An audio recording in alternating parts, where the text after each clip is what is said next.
Hello students, आज हम बात करने वाले हैं इंडिया की हिस्ट्री के उस हिस्से की जहां पर हम ये देखते हैं कि हिंदुस्तान ने किस तरीके से आज़ादी पाई। आमतौर पे जब स्टूडेंट से पूछा जाता है कि हिंदुस्तान कब आज़ाद हुआ तो उनका जवाब आता है 1947। जी बिल्कुल सही। लेकिन इसके पहले, इसके पीछे कौन सी मूवमेंट्स हुई, कौन से स्ट्रगल्स हुए, क्यों हुए, कहाँ हुए, इसके बारे में ज़रा हम भूल जाते हैं क्योंकि हमने ये सब पढ़ा तो होता है पर वक्त के साथ हम भूलने लगते हैं। और क्योंकि हम लोग तैयारी कॉम्पिटिटिव एग्जाम की कर रहे हैं, हमारा पर्पस है कि हम एग्जामिनेशन पॉइंट ऑफ व्यू से फैक्ट्स को याद रख सकें। इसीलिए एम्बिशन प्रेप इन लेक्चर्स में कोशिश कर रहा है कि आपको जो जानकारी दी जाए वो एक स्ट्रक्चर के तहत दी जाए। स्ट्रक्चर का मतलब है कि इस तरीके से आपके साथ इन जानकारी को साझा किया जाए जिसमें what, when, who, where, why, how इतने सिंपल फ्रेमवर्क से आपको समझ में आए चीजें और आप इसको याद रख सकें। तो चलिए शुरू करते हैं। और आज का जो पहला टॉपिक हम स्टार्ट कर रहे हैं जिससे वो है इंडिया की फ्रीडम मूवमेंट। अब अगर आपसे कोई पूछता है कि ये क्या था, तो आप भी जानते हैं कि एक लॉन्ग स्ट्रगल जो इंडिया का हुआ ब्रिटिश कॉलोनियल रूल के साथ, ये वो था। शुरुआत इसकी कब हुई? 18 सेंचुरी में। खत्म कब हुआ? 1947 में।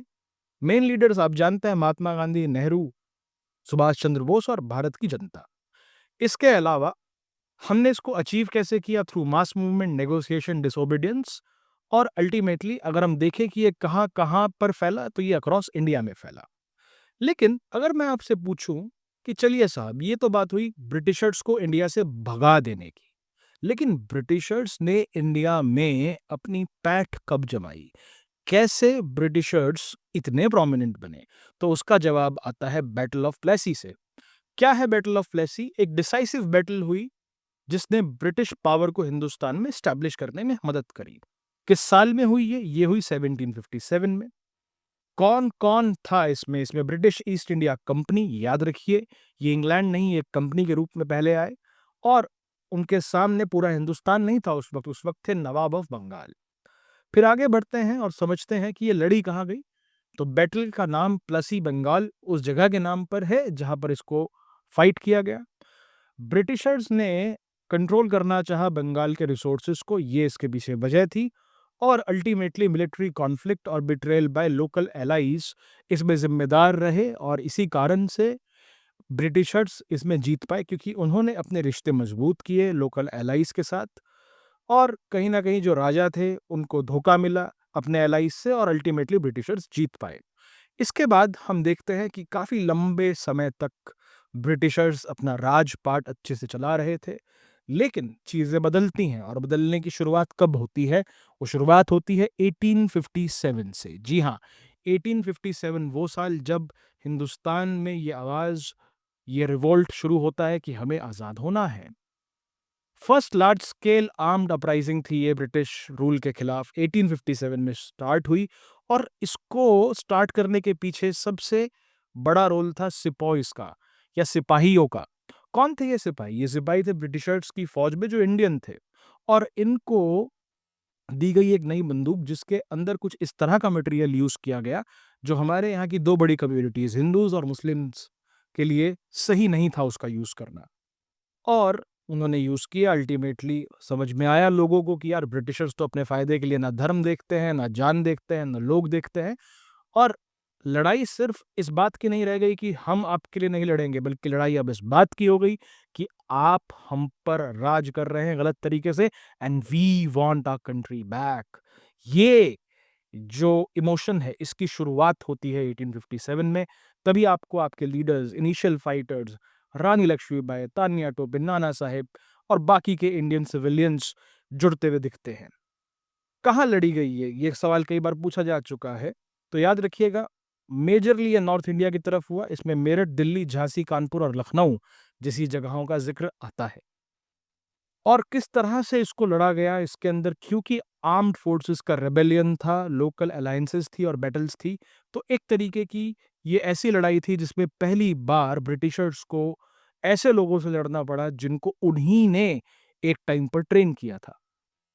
आगे बढ़ते हैं और समझते हैं कि हिंदुस्तान के फ्रीडम स्ट्रगल में कब से फॉर्मेशन होने या होने लगा पॉलिटिकल पार्टीज का, और सबसे बड़ी पॉलिटिकल पार्टी जो उस वक्त थी और बहुत लंबे टाइम तक इंडिया में राज किया, वो है कांग्रेस, इंडियन नेशनल कांग्रेस। पर सवाल ये है, डू यू नो कि इंडियन नेशनल कांग्रेस का गठन कब हुआ? अब जरा बिना गूगल, बिना एआई को तकलीफ दिए, क्या आप बता सकते हैं? सोचिए, अगर यही सवाल एग्जाम में आ जाए तो क्या आप गेस कर लेंगे?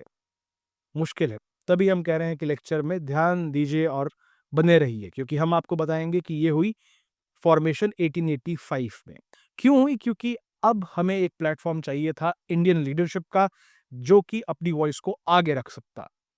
कौन थे इसके इनिशियल लोग जो जुड़े इस पार्टी से, जिन्होंने इसको आगे बढ़ाने में एक बड़ा रोल प्ले किया? वो थे ए.ओ. ह्यूम, दादा भाई नौरोजी, गोपाल कृष्ण गोखले और बाकी के अर्ली इंडियन लीडर्स।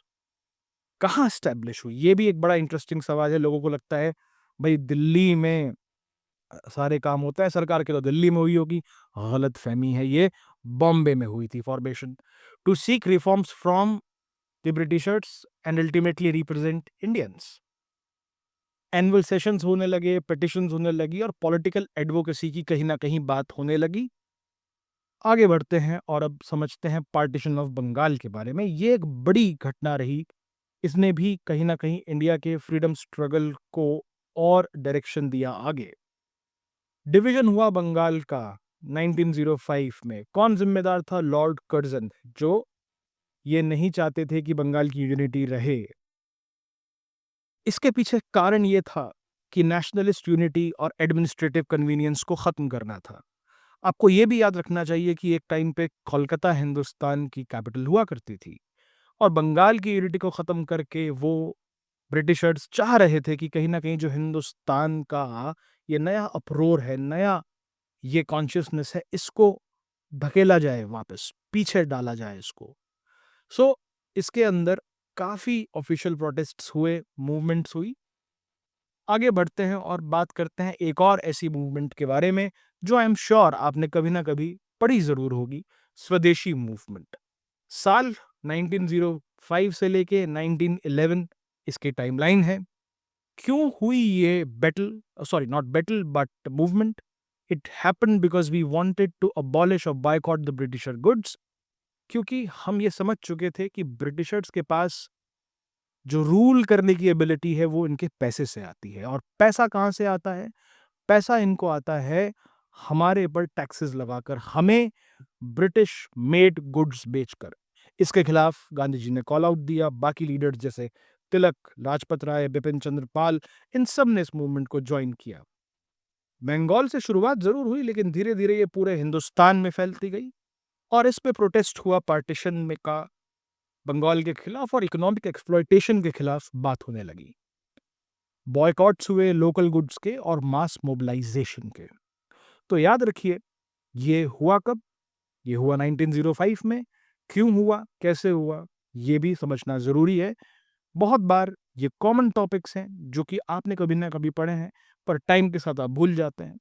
इसीलिए आप हमारे लेक्चर्स को देखते रहिए, हमारे नोट्स को फॉलो कीजिए, ताकि आपके बेसिक्स बिल्कुल क्लियर रहे